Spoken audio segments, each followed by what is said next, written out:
The government has announced an initiative to promote inclusivity for persons with disabilities (PWDs) nationwide. To support this effort, an additional Ugandan shillings 500,000 has been allocated to the Parish Development Model Funds, specifically targeting PWDs to address their assistive needs. This was reaffirmed today by the Minister of State for Gender, Labour and Social Development, Honorable Helen Asamo, during the national launch of the 2025 Global Disability Summit. Yeah, first of all, government of Uganda has got a responsibility to the international community. For example, the UN.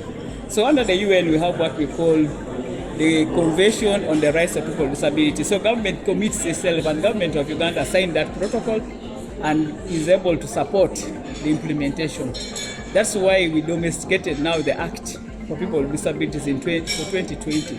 That act guides the implementation and the inclusion of people with disabilities in areas of education, health, works, and all these other things. So it means that as a government of Uganda, we are committed. We have a policy on disability. That's also another strategy to bring people with disabilities on board. The recent NDP4 has got a whole chapter on people with disabilities, especially on socioeconomic empowerment. How are we going to include them? And then the issues of what we call social protection.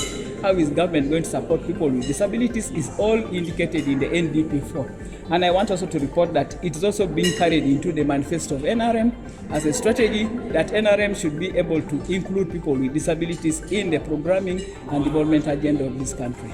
And I want to call upon the disabled people. It's not a journey for one person.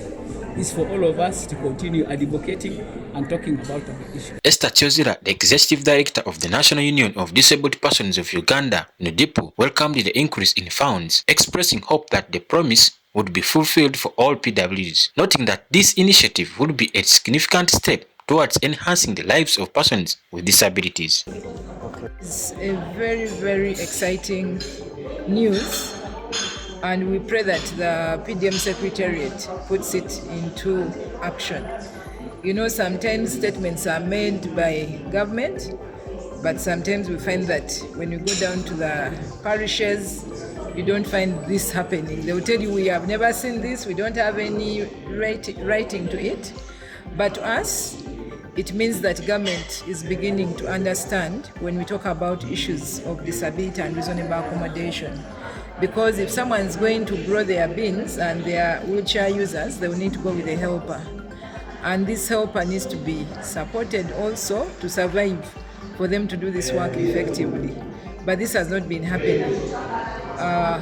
Previous it has been that it's a flat rate for everyone and the same conditions for everything. So if there's an additional 500 for persons with disabilities, Lincoln Chenoman for RTV News Updates. Third Global Disability Summit, I believe, held in Germany, April 2nd to 3rd April, Uganda's Global Disability Commitments 2025 for the next 4 years. Thank you.